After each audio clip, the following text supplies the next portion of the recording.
தமிழர் வீரம், தமிழர் கலாச்சாரம், தமிழர் பண்பாடு, தமிழர் வணிகம் போற்றும் உலகத் தமிழர்களின் செய்திகளை உடனுக்குடன் வழங்கும் சுதேசி இணையதள தொலைக்காட்சி. அன்புடைய வணக்கம். நான் அண்ணாச்சி பேசுகிறேன். இன்னைக்கு சமூக வலைதளங்களில் பார்க்கணுன்னாலும் சரி, நாட்டு நடப்பை பார்த்தாலும் சரி, நம்மளுக்கு ரெண்டு விஷயங்கள் முரண்பாடாக தெரியும். நீங்கள் அதை கவனிச்சிங்கன்னா புரியும். ஒன்று தங்கம், இன்னொன்று திருமணம். இந்த தங்கம், திருமணம், டேஸ் அரசியல் கட்சிகள், அப்படி ஒரு கணிப்பை நம்ம பார்த்தோம்னா, இன்னைக்கு தங்கம் ஒரு சராசரி மனிதனுக்கு ஒரு எட்டாத உயரத்துக்கு போயிட்டு. அப்போ தங்கங்கிற உலோகம் இனிமேல் நம்மள மாதிரி ஆட்களுக்கெல்லாம் சீச்சி இந்த பழம் பிடிக்கும். ரொம்ப சர்வசாதாரணமாக 50 பவுன் 100 பவுனு போட்டு நம்ம வீட்டு பிள்ளைகளுக்கு கல்யாணம் காட்சிகளை செய்கிற காலம் போய் இப்போ பேப்பரில் எழுதலாம் 50 பவுனு 100 பவுனுன்னு. அந்த நிலைமைக்கு நம்ம பொருளாதார நிலைமை இருக்குது. ஏன்னா பணம் பூரா நம்மகிட்ட இல்லை. சுய தொழில் செய்கிறவங்ககிட்டையோ யார்கிட்டையுமே இல்லை. அது ஒரு பணம் வச்சுருக்கிறதுக்கு ஒரு டிபார்ட்மெண்ட் இருக்குது. அவங்கக்கிட்ட தான் 50 கோடி 100 கோடி 1000 கோடி 1 லட்சம் கோடி அப்படி கோடிகள் இருக்கும். அதனால் தங்கம் நமக்கு ஒரு எட்டாக்கனி.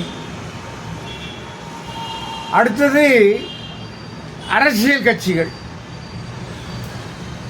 இப்போ அரசியல் கட்சிகளும் அந்த புதுசு மெருகு இருக்கும் பாருங்கள், அப்போ ஒரு டிமாண்ட் இருக்கும்.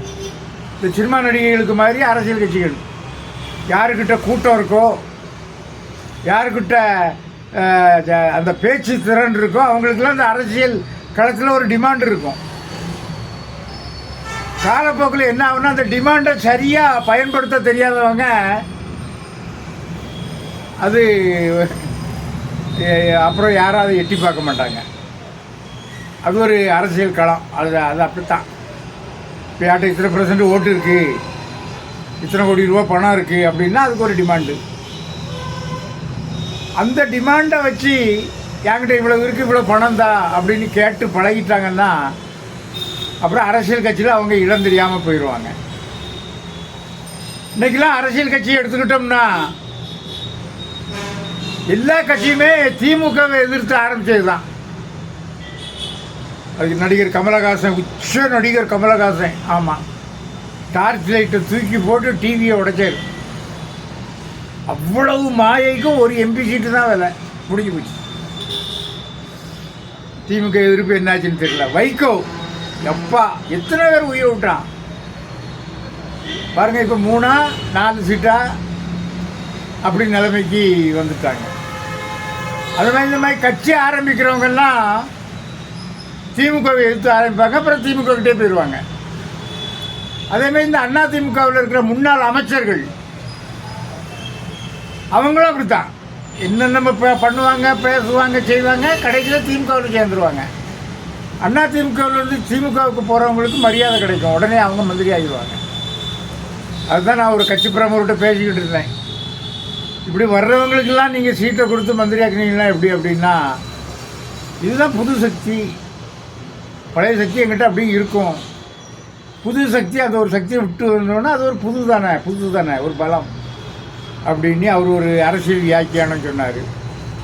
ஆக எட்டாக்கனியான தங்கம் என்றாலும் சரி, எட்டாக்கனியான அரசியல் பலம் என்றாலும் சரி, இருக்கிற இடத்துல சரியாக இருந்தால் பயன்படும், இல்லைன்னா தூக்கி வீசப்படும். ஆமாம், இப்போ நிறைய பேர் இந்த சங்கங்கள்லாம் சொந்த கட்டடம் வச்சுருப்பான். நீங்கள் பார்த்தீங்கன்னா தெரியும். அந்த சொத்து இருக்கிற சங்கங்களில் அவன் வேறு ஆளை சேர்க்க மாட்டான். நாட்டை ஆளுவோம்பான், எல்லாம் சொல்லுவான். ஆனால் சங்கத்தில் உறுப்பினரை சேர்க்க மாட்டான்.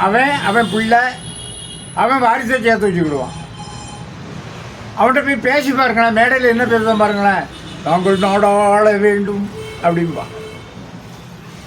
அவர் ஒரு ஒன்றிய சங்கத்துக்கு கட்டடம் சொந்த கட்டடம் இருந்தாலே அடுத்தவனை உள்ளே சேர்க்கறது இல்லை. அப்படி ஒரு மனநிலை. அப்போ யாரும் யாரையும் எதுக்கும் குறை சொல்ல முடியாது. இருக்கிறவன் சரியாக இருந்தால் சிறைக்கிறவன் சரியாக இருப்பான், ஜெயிப்பான். அந்த மனநிலையில் தான் நம்ம இருக்கணும். இருக்கிறவன் சரியாக இருந்தால் சிறைக்கிறவன் சரியாக இருப்பான். ஆட தெரியாதவள் தான் தெரு கோணல் என்பாள். ஆக என்ன சங்கு. ஆக எப்படின்னாலும் சரி நம்ம சரியாக இருக்கணும். அதை பின்பற்றுங்க. நாம் சரியாக இருக்கணும், சரியான பாதைக்கு போகணும், நல்லதை சொல்லணும். நம்மளை எல்லாருமே பைத்தியக்காரன்பான். நல்லதை சொன்னோன்னா அவர்கிட்ட என்ன இருக்குது, அவருக்கு நம்ம தான் டிவி வாங்கி கொடுக்கணும் அப்படின்பா. இல்லை அவர் அடேப்பா அவர் எங்கேயோ போயிட்டார், உச்சாணி கொம்பில் இருக்கார் அப்படின்பா. ஆக உச்சாணி கொம்பில் வந்து பயன் கிடைக்காது, எதுக்குமே வேஸ்ட்டாக போயிடும்.